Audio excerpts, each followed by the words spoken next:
you're a good editor if you're a good liar. I rewrite in the edit room. You need to kind of keep the balance of you being an artist and a technician. And I think that goes for all aspects of post-production. Each project comes with its own set of challenges and you'll never be prepared. You kind of keep on learning every time with every project that you work on. When you're in the middle of that creative process, you'll always feel like you're not good enough.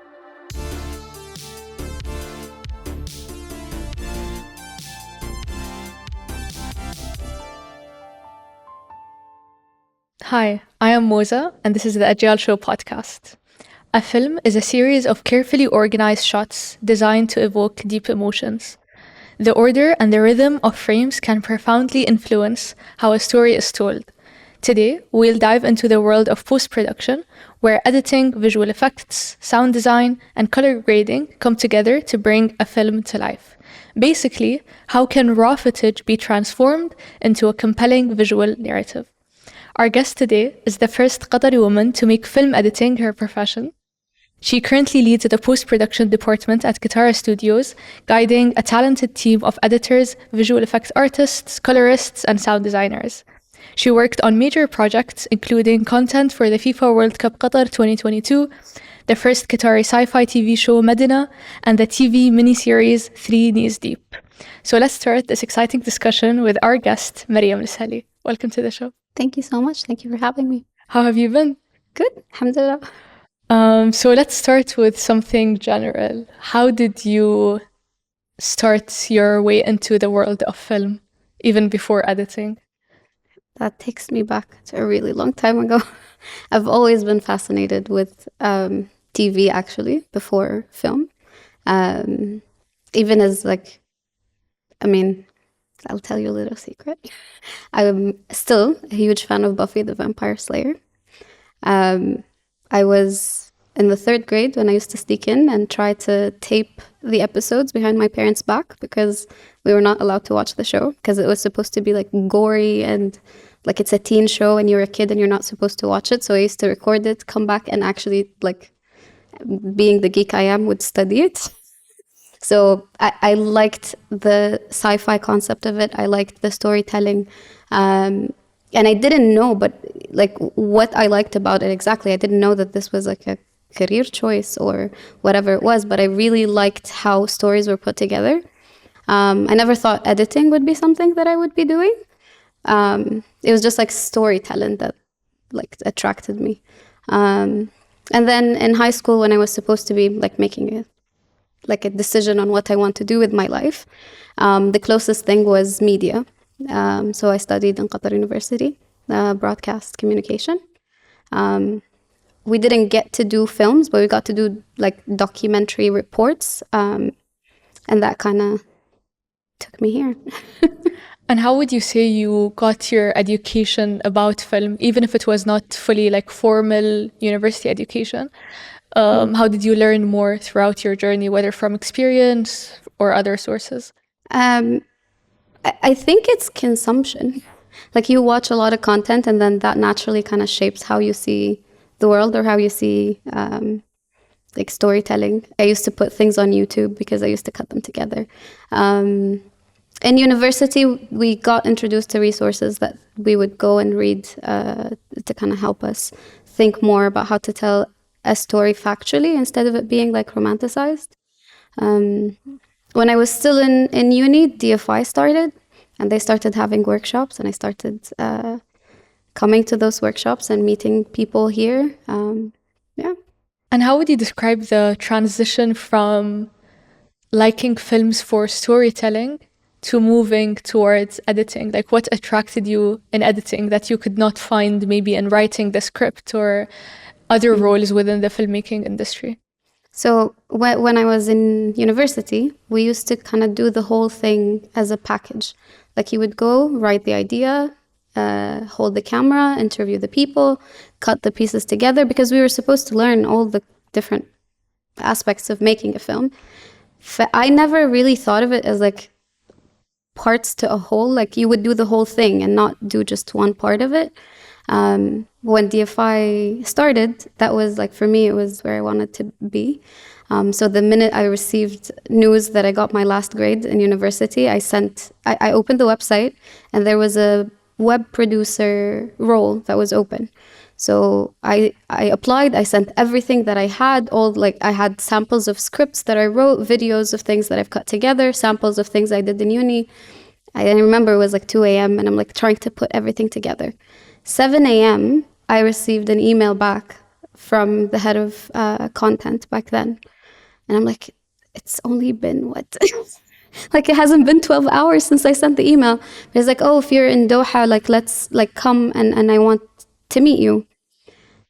And I came in for like a casual interview. It wasn't really like a job interview. And he's like, I can see that you're trying to dabble with a lot, but what about editing? Like, why do you want to be a producer? I'm like, because a producer does everything. I'm like, no, a producer doesn't do everything. From a TV standpoint, some producers do everything, but not in the world of film, obviously. Like I graduated university and that was still news to me. And he's like, why aren't you interested in editing? I'm like, I'm not interested in editing. I actually enjoy it a lot.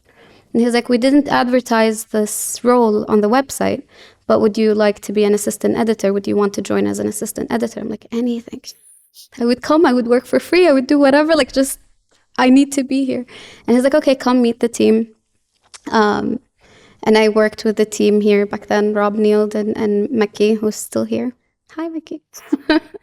And yeah, and that's how I started. And then like, as I went along, I'm like, I realized that this is the part that I enjoy the most. I really like storytelling, obviously. I write scripts still until this day.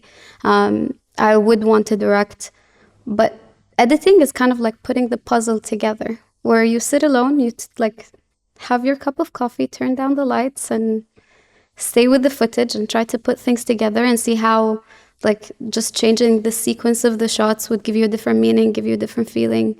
And I don't know, like it's really fun. And it's, I don't know how to describe it. It's something that like, it's really enjoyable for me. And I know a lot of people find it tedious, but to me, it's like my favorite part. And would you say an editor is also a storyteller? Of course. I don't want to like say anything that would get people upset, but I rewrite in the edit room. Like you take the director's vision and that's what you're ultimately going to try and help execute, but you are rewriting the story. You make film 3 times. You make a film when you write it, you make a film when you shoot it, and then you make a film when you edit it. And like just like the cliche, like all writing is rewriting. So in all the 3 stages, you are rewriting the film to kind of help it reach an audience with the same intention that you initially wanted. So yeah. So before we dig deeper into some of the projects, or before we dig deeper into the technical aspects of how you rewrite the film in the editing room, tell us about some of the fun or some of the major projects that you've worked on throughout your career. I don't know where to start. I mean, all of the projects I've worked on, I consider my babies. So I can't like choose one opposed to the other. But maybe one of the recent things that I've done that I'm really proud of is a show called The Pact. I like The Pact because I've edited all the episodes from episode 1 to episode 6, the entire season. And I kind of sat with it alone for a really long time. It took me 9 months to finish editing the entire series. And that's why it's like, it is my baby. It took 9 months in the editing room.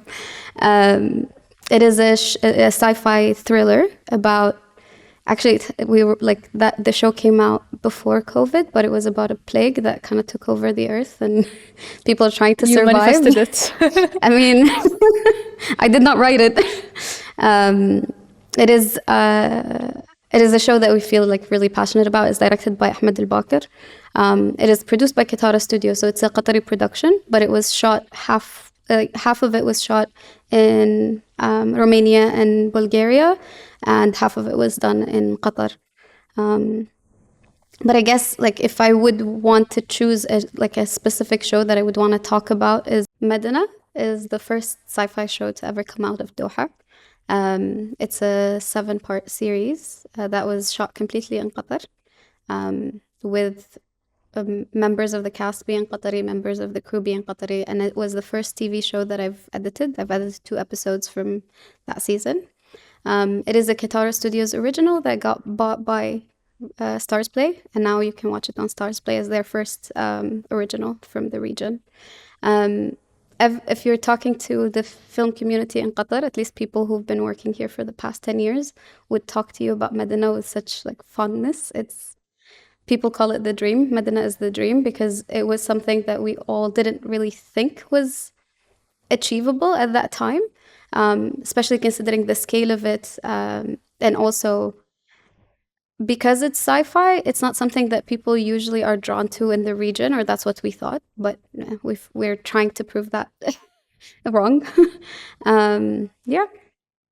So you mentioned a lot of examples from sci-fi. Would you say that personally it's your favorite genre to work on? And would you say there is a maybe particular way of editing that you feel that you excel in within sci-fi particularly?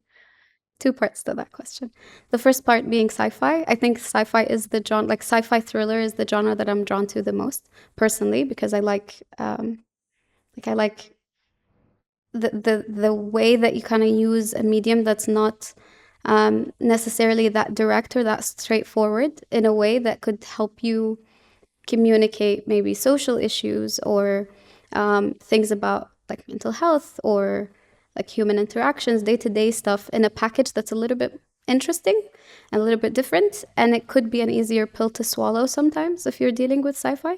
And it's also entertaining. It's something that people kind of, whenever we try to think about making films, we always think about the message that we want to communicate and like representation and how we want either the world to see us or how we're communicating our own issues, either to the communities that we're in or to communities that are abroad. But we think of it in a way that is a bit too serious. And I'm guilty of that. Like I love drama and that's something that I also really enjoy. But I feel like with sci-fi, you can kind of explore all of those themes in a way that has entertainment baked in with it. So even if you're reaching out to an audience that doesn't know you, through that sci-fi package, it could kind of bring people together because you're going to be drawn to the genre of it and kind of give something a chance because you would want to see like, oh, what is this like horror film that's coming from UAE or, if you're not familiar with films from that region. So it would introduce you to a different audience because of the entertainment aspect of it, but also gives you a chance to kind of put your stories in there in a way that could be easily consumable by people. It is the genre that I love watching the most, and it's obviously like something that I would enjoy working more on. When it comes to editing, I don't think editing in sci-fi is necessarily different than editing any other genre. It's about how you use the tools that you have to kind of tell the story in the best way that you can. And I think trying to play with pacing or trying to play with themes, it doesn't matter what genre you're using, you're kind of utilizing those tools per scene instead of it being just like generally, that's the editing style that you would use for that particular genre. There are cliches within each genre with things that you're kind of like drawn to do, like with horror films, you do jump scares or like that's something that you kind of use the editing to tell. But yeah, I think you can use all kinds of resources that you have as an editor in any kind of genre, not specifically like sci-fi. I think something that I find really interesting is how you're talking about like sci-fi as a like kind of established genre in the local industry or even the regional industry. Can you tell us more about how would you say let's say, so like we have films that are more on like social issues, more on representation, as you said, more of like telling our own stories instead of people talking about us, trying to correct stereotypes and all of those things, in comparison to like quote unquote more fun, more entertaining themes in films, whether sci-fi, horror, comedies, all of those things.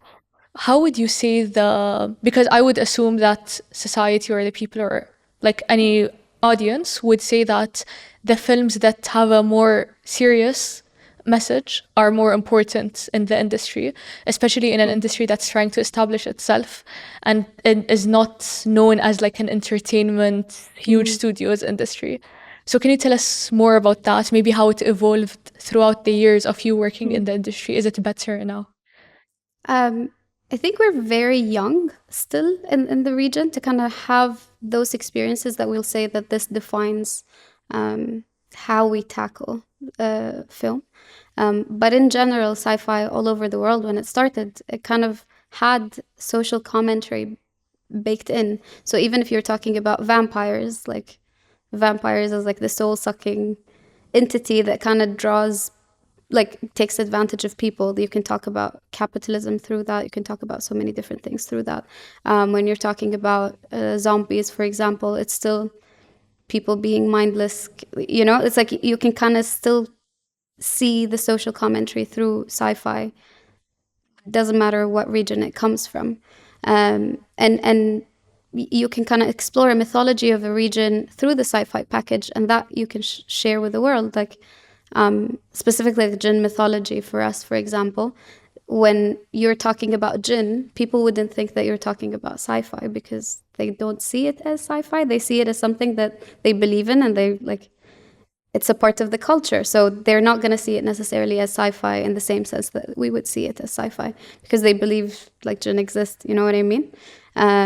In terms of like how the industry is right now, I think all the experiences that we've had, or at least like things, the experiences in Doha that I've been a part of, are targeted towards entertainment more. And I think maybe a part of that is that when you start as a young filmmaker, what would you do? You would imitate things that you like. And a lot of the people got drawn to filmmaking in the region from television shows or from films that they're seeing in like, I don't know if we can do plugs, but like on MBC2, for example, and those are the shows that are going to be on reruns, and it is the media that you've consumed. So when you want to start making films, you'll go to the reserve that you have of films that you've seen, which is either sci-fi, comedy, entertainment, and try to recreate that in your journey to find out your voice and figure out how to do things, and then move on from there to actually having a voice and saying things that you would want to say. But it starts with you experimenting and trying to mimic experiences that you've seen on screen before. And because you're kind of drawn to it because it's fun, those are the projects that you would want to like be associated with. So I think if we're talking about the first Qatari feature, عقارب الساعة is a sci-fi film. We have I and Qarar, both are sci-fi films. We have Lockdown, which is a sci-fi film. We have Madana, which is sci-fi. The Pact, which is not necessarily a Qatari story, but it was produced here and it's sci-fi. If you're looking into like the region, you have horror films from the UAE, you have horror films now from Saudi. A lot of the people are drawn to genre in general, not necessarily sci-fi, but sci-fi, horror, thrillers, to kind of try and experiment because we're still kind of starting. And I think it's a very nice place to be in right now because it's fun and it's experimental until we kind of like figure out how to be serious about film, if that makes sense. One thing I wanted to touch on as well is your experience working in the film industry and like producing entertainment content in general, especially during the World Cup. So that would apply particularly to the industry in Qatar. So could you tell us more about your experience and maybe like overall how the World Cup and having opportunities such as the World Cup or other international platforms coming to the region help or like affect, impact in general, the film industry? I never thought I would be doing entertainment in that sense. I was not drawn before to like music videos or like I never thought that I would be a part of creating content for like live events.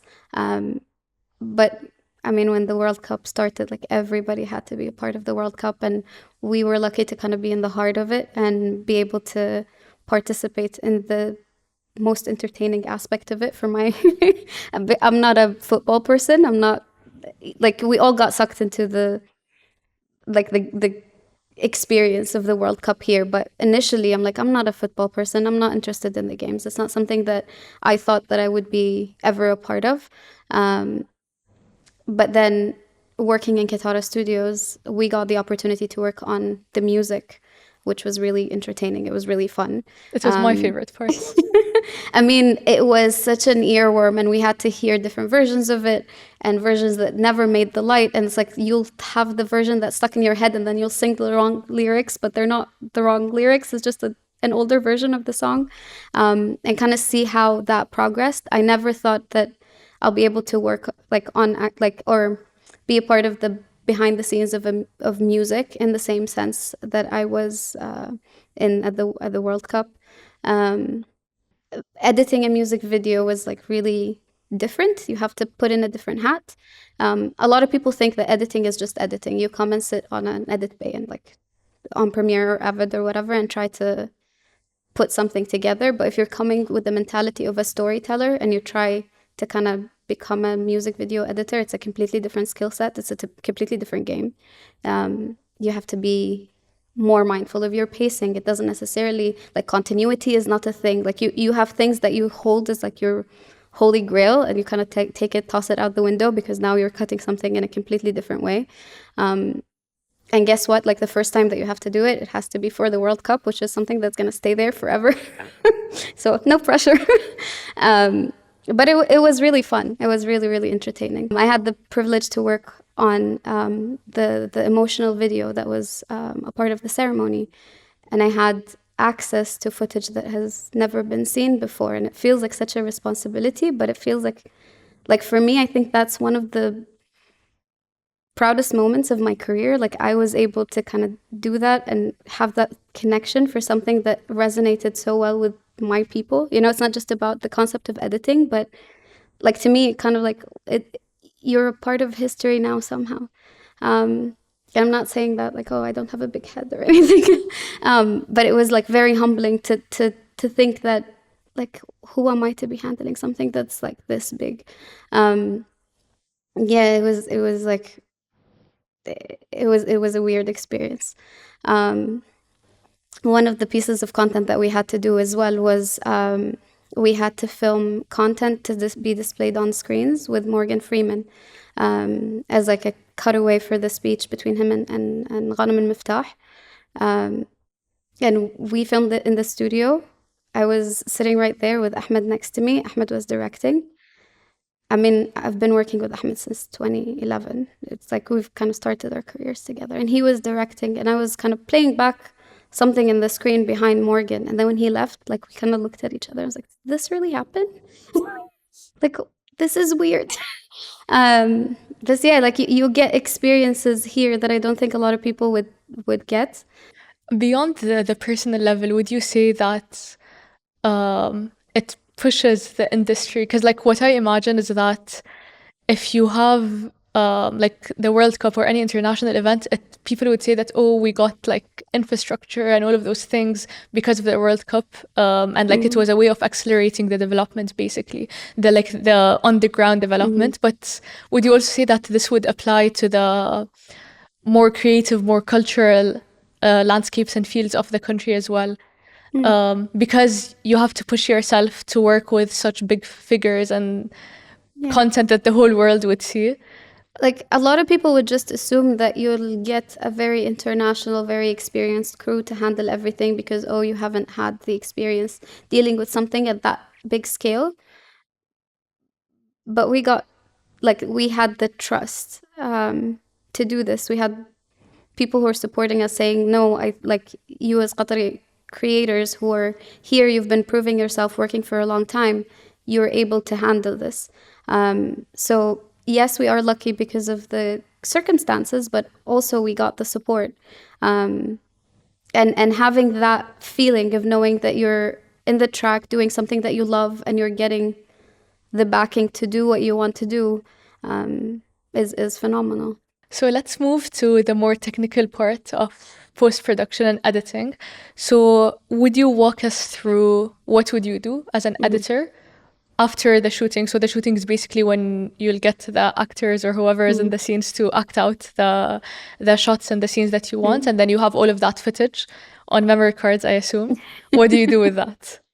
Okay, so editing is one part of what post-production is. It's like post-production is so much bigger than just editing. It is my favorite part. Doing the editing is my favorite part. But actually post-production starts in prep. It starts in pre-production. So when you take a script, you have to go through all kind of the beats that you have. If you're going to be doing a certain look, a DP would consult with a colorist of what's the final look going to look like. So that conversation happens in pre-production. With VFX, you do all of your breakdowns before. You do tests and like runs of how you would shoot a scene prior to actually cutting anything. So you handle a lot of the prep work before you go on And set. as an editor, you're also involved in Yes. the pre-production? I mean, it depends. In film, not necessarily, but in music videos, yes, because you kind of have to like research pacing and figure out, like if you're doing a lot of transitions and a lot of tricks, like you would kind of be involved in that as well. But me working at Qatari Studios as the post-production manager, I'm involved from the get-go because I have to kind of be involved in all the aspects that are post-production and not just editing. So you are involved in prep a lot, and then sometimes you would be on set. Like we had so many instances where we were editing on set, especially if you have tight deadlines. We did it for the music videos, we did it for AFC, where you actually have an editing station on set and try to put things together quickly just to make sure that everything that you have kind of matches the vision. Even if it's like on an assembly level, at least the director would know that everything that you kind of planned is like falling into place and there's nothing that you need to kind of do reshoots for or anything like that. You have VFX supervision on set, obviously. And then after all of that material is collected after the shoot, this is when the actual editing starts. So you kind of take the footage, filter the footage, put like everything together, have rounds of notes with the director, try to experiment with music, but that music is going to be temp. What I used to call editing is like everything that you do is like just scratch. You kind of draw the map for people because that's what editing is. You're not working with like that kind of comes from the history of film. People, when they used to shoot on film. They didn't shoot digitally. So you wouldn't be playing around with the actual reels of film, which are like really expensive. What you would do is take those reels of film, print them on a less expensive reel of film, and then play around with that, trying to put the story together until you kind of figure out what your film is, and then go back and recut it from the original film reel. When we're working digitally right now, we kind of use the same concept. So if you go and you shoot with a high-end camera, you have a very high, like a very large file size that would kind of slow your computer down. You won't be able to edit it in real time. And it has information that you don't necessarily need. So what you do is you create a proxy out of that, in the same sense that you would print it on a cheaper reel. You'll make like an H.264 or like a kind of smaller file that you can play on your machine and like run through so many different versions on your timeline. And then once that's locked, you have to kind of reconsolidate it. So basically anything that you do on your timeline, you kind of toss it in the trash when you're done because you take the idea of what you created in the edit suite and then share that. And like there's something called an EDL, which is it's either an ADL or an XML, which is a file that basically tells the colorist or like an AEF that tells the sound person, like it's basically a list of this clip is from this time code to this time code from that clip. And they have to reconstruct that on their on their softwares as well, whether it was grading or it was Pro Tools for sound. So technically everything that you have in your timeline doesn't really exist because everybody reconstructs what you've done based on the map that you've given them to try and build on it and start their job as well. So an editor would kind of lock picture with the director and then send it off to all the other departments in post-production, which is grading, which is color correction, look development for how the film is going to look at the end. You have VFX, you have sound design, you have music, and after that you have packaging of putting everything together, which that kind of comes back to also an editor to kind of put everything together. So the first phase is called offline because you're not using the actual material to work with. You're working off of the original raw footage. And then online editing is when you're taking all the other compartments from the grade and from the sound and kind of combining everything together and packaging it to be your full film. So again, what's the difference exactly between a post-production manager, which is what you do, and an editor? Because from what I hear, an editor basically tells everyone else what to do. And that's what a manager would do. I like that. I'm going to use this from now on. I mean, editing is a creative task. It's a creative skill. You sit on a computer and you kind of figure out how to tell the story, like figure out pacing, figure out how a character would, like, you know, it's the creative side of it. A manager is like it's a corporate role, if that makes sense. But the equivalent of it in a film industry would be a post-production supervisor. The supervisor is the one that calls the shots, not the editor. The editor would tell you what's the story, but in terms of, like a post-production supervisor would tell you based on the budget, like, yeah, you can have that many VFX shots, or you can't have those many VFX shots. Based on the schedule, you can't go over this. We don't have, I mean, we don't do that for film, but for example, for TV, like we can't afford a music composer. We have to pay a music library because we can't, you know? So it's kind of like they call the shots when it comes to the actual management of it, when it comes to time management, cost management, task allocation for everybody, handover between one department to the other. An editor is in charge of actually editing, and they don't really, they hand over things to other people, but they can't, like, they're not involved in how a colorist would do their job, or what VFX is in, like, what is entailed in VFX, or how would sound design be. They can kind of give, like, they will create temp sound design or have a music score that's kind of like a reference of what they think would match the mood. But at the end of the day, it's the director's call of what to do. And then if you're kind of getting a composer to write music for you, you trust the composer to do their job and to kind of be creative in their, like, field as well. When you're getting a sound designer, you trust the sound designer for them to kind of bring in their own creativity into it. So yeah. Can you give us some examples on what would be the creative shots that the or the creative decisions that the editor would do? So, like, what are some of the, like, let's say you have A, B, and C, and then you choose the suitable thing for the visual effect, or like the visual narrative that you're going for. So what are you looking at exactly to make those decisions?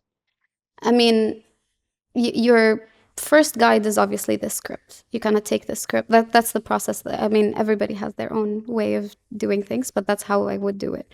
Like, you'll take the script, regardless of how a director shot the scene. Like, I'll do that like 2-3 days before I cut a scene, and I'll just watch it. Read the script, highlight the important lines, figure out what is the scene about.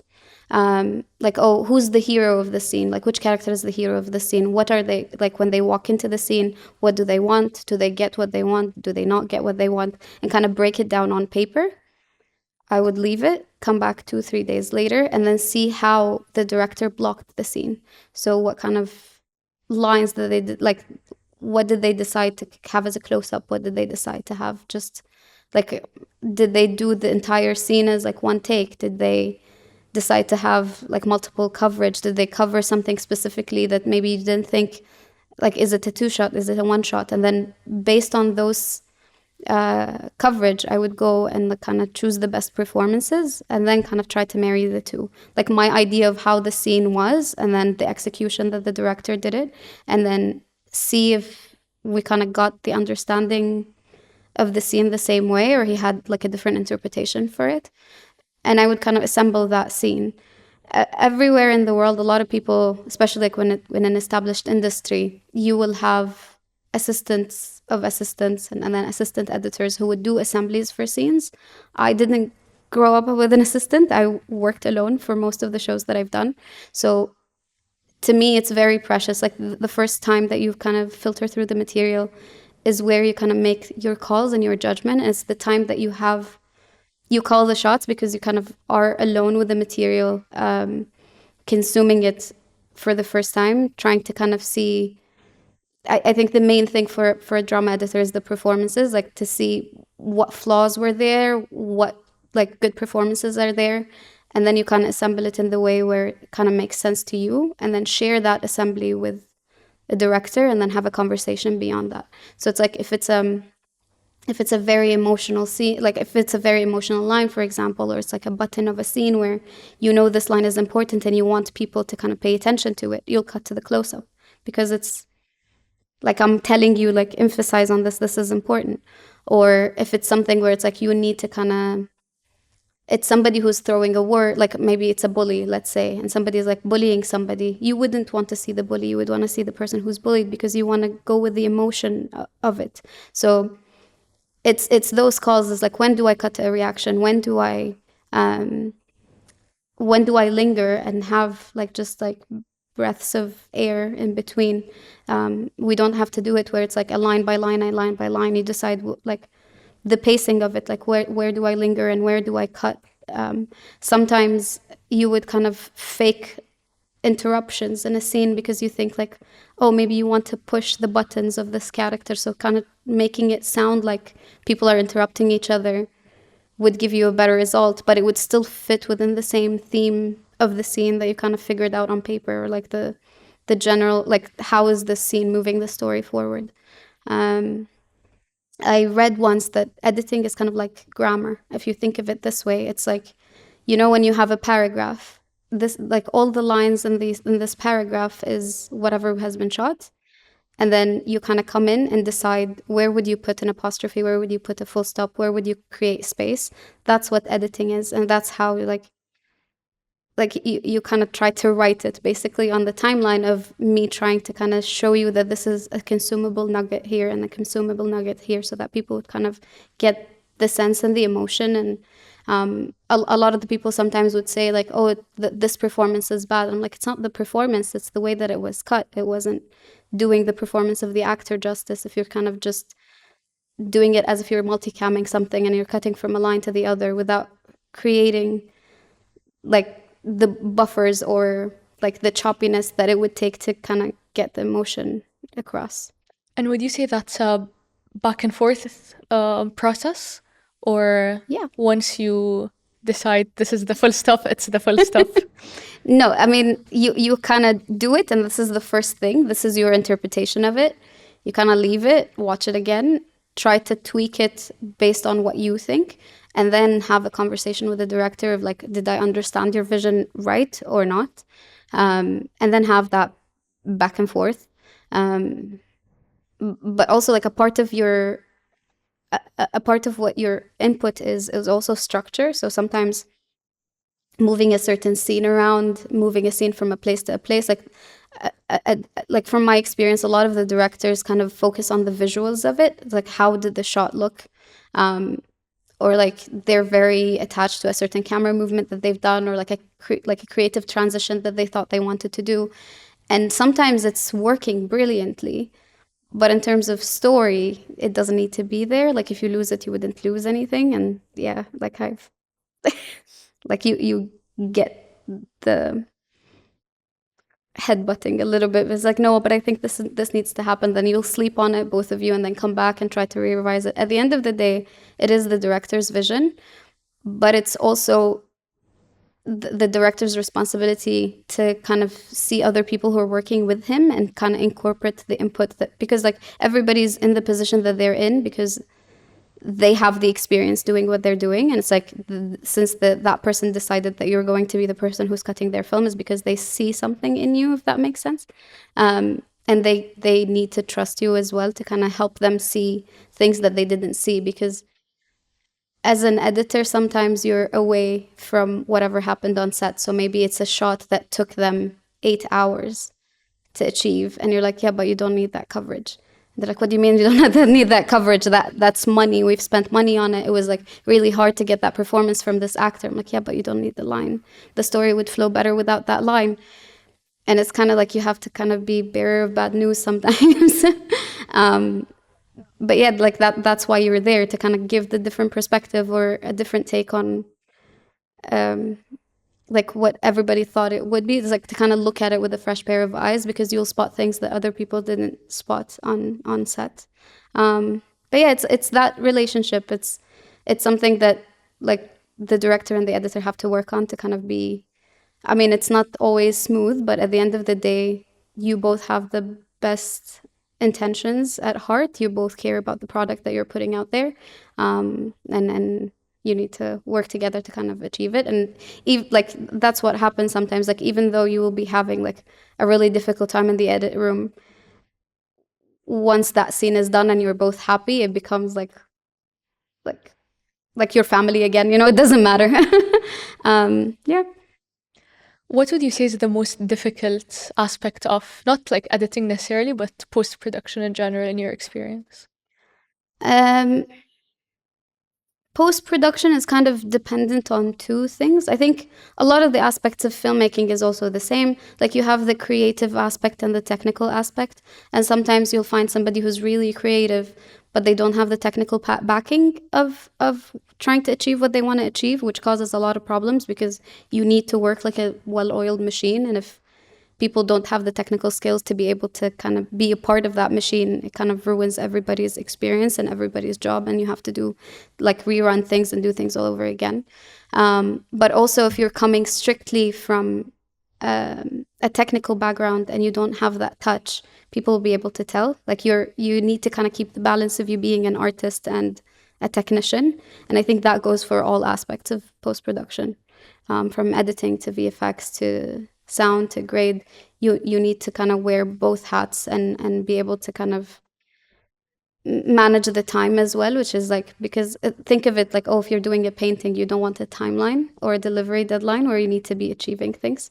So doing things on budget as well is like something that's like really hard, but that's not on the artist's shoulders. That's on the post producer or the post supervisor's shoulders to kind of make sure that everybody gets to be creative and gets to be at the best of their technical ability within the time frame that you were supposed to be delivering things. Because people would kind of think about making a film when you're writing it or when you're shooting it, but kind of post-production sometimes comes as an afterthought.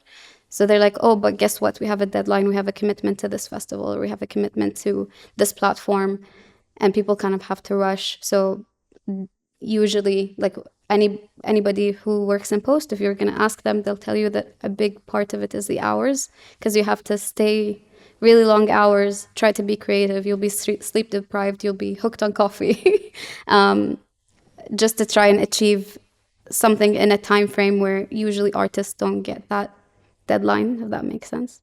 When comparing the technical, not necessarily like the deadlines part, but just like the technical aspect of post-production or editing and the creative side, what's your approach of like either doing things by the book on like how you were taught to do them and like this is the correct way of doing something, or exploring and experimenting in new ways? Especially, I would say, like from my experience and from what I saw in like more like established and big studios, you kind of don't see a lot of experimenting going on, but like in not smaller scale, but in like kind of alternative types of films, you see like different ways of trying to present maybe, let's say, a similar scene or something like that.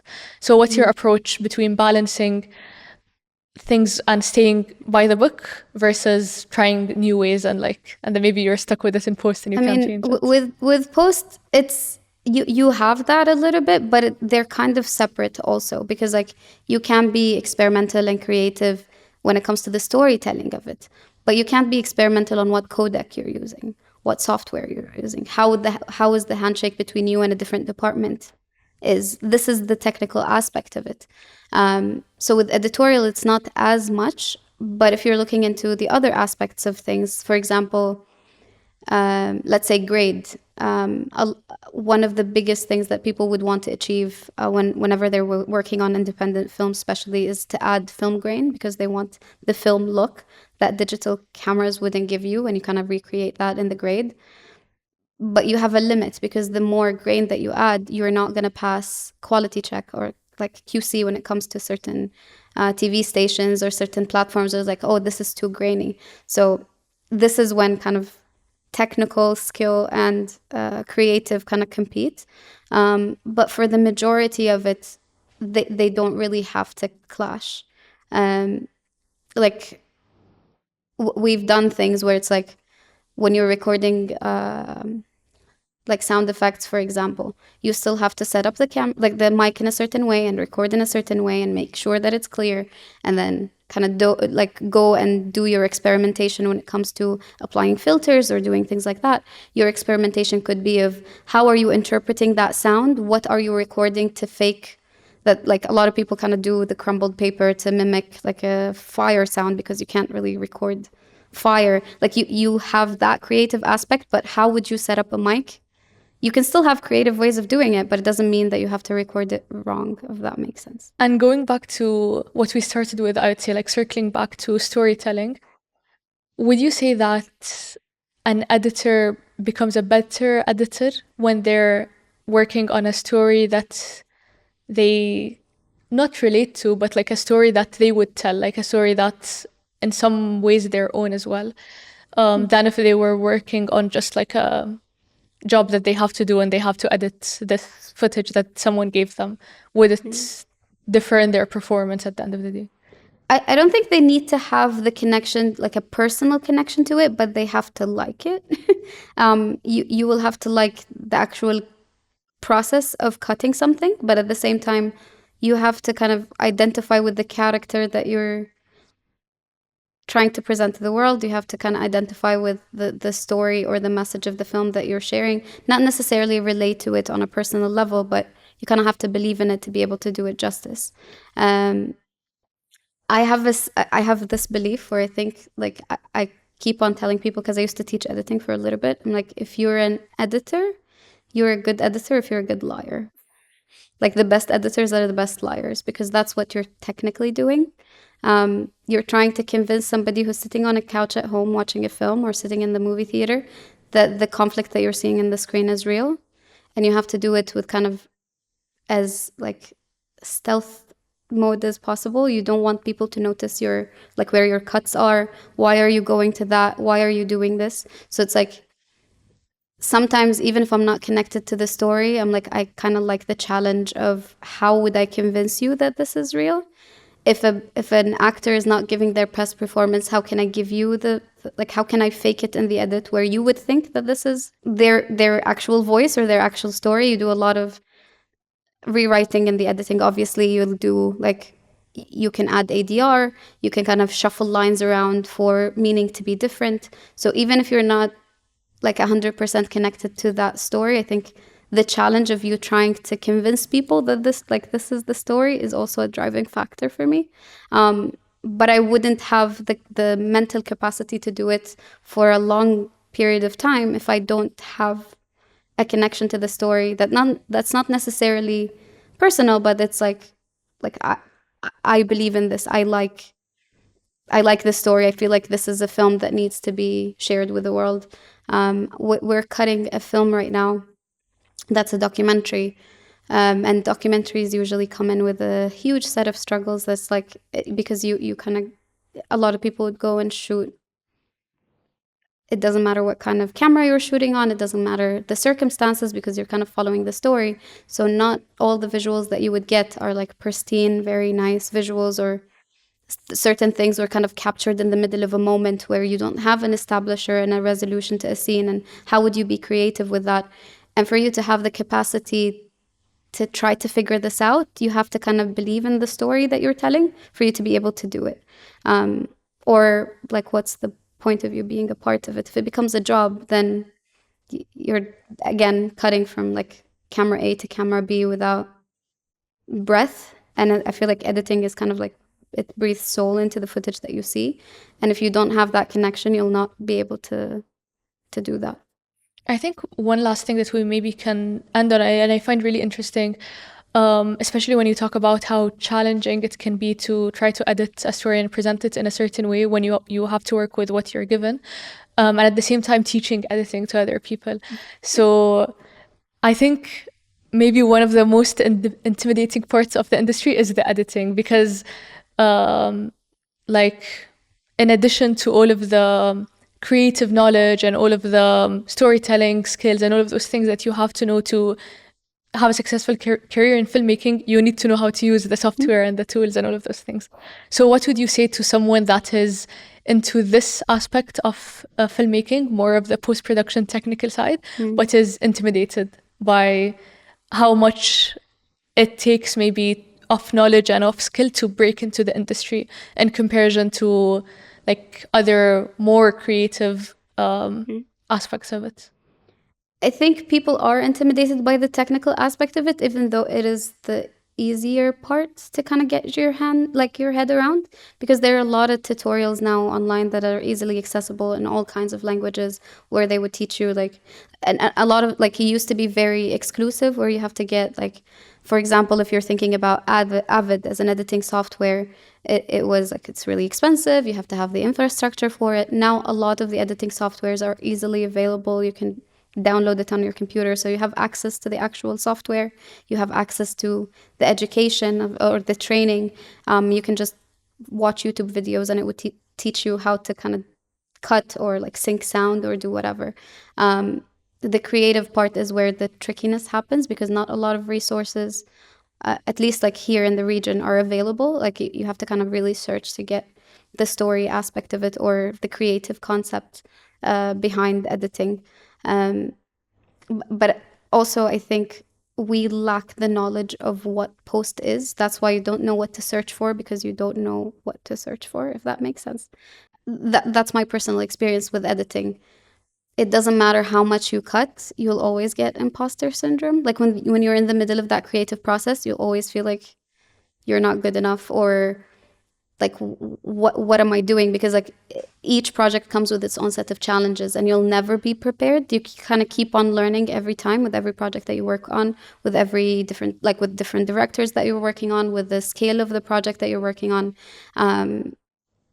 So the feeling that, oh, this is intimidating, that's never gonna go away. Like, sorry to break that, but it's never gonna go away. But with the technology now, you can easily pick up the technical side, because it is more accessible than it used to be like 15 years ago. But yeah, it's like I think the best way to learn is to watch, because you'll be able to train your eye, to train your senses when it comes to pacing, when you're watching how like people do it in the real world. Like I'm a huge fan of David Fincher, and I kind of keep watching same scenes that I like over and over and over again, to see like why do I like this scene? What's in it that kind of grips me? Why am I thrilled by this? Why am I scared when this happens? Even though a lot of it is not like dependent on jump scares or things like that. Like you're doing something unconventionally, but it's working. What is it that works? And you kind of try to find inspirations whenever you're stuck with a scene that you have, or you're like, oh, I know where I'm supposed to go. I don't know how to get there. And it's like, okay, what is this feeling that I want to create from this scene? What did I watch prior that kind of gave me the same feeling? And then you kind of go and use that as your research, because there's no manual for you to kind of explore the creative side of it. Yeah. So it's intimidating, but not that intimidating. if you're willing to take the intimidation. Thank you, Maryam. That was such a nice conversation. And I think it's definitely an opportunity to learn a lot about a very interesting and not intimidating part of films. I hope that this is like not the last line is putting people off from post-production. We need people in post. And I think education, if we're ending with the note of education, like we are like offering internships. So if you're interested, just like for people to let me know. And yeah, you don't have to use the plug, but it's like I am really like, I feel like a lot of people, whenever they think about the film industry, especially here, is like, oh, I want to be a DP, or I want to be a director, or I want to be a producer. And people don't necessarily think of post as something that they would want to do, or they don't think that it's readily, like it is available for them to kind of pursue as a career choice. When I first started, obviously I had the support, but I didn't have a lot of places where I would go to kind of explore post-production in the same sense that I have right now. I'm very lucky to be working in a place where it is predominantly post-production. So if people are interested, like I'm like it's a way of giving back. Like come do your internships with us. Like we'll be very happy to, if you're interested in post-production, to kind of help you get through the door. Thank you so much. Thank you.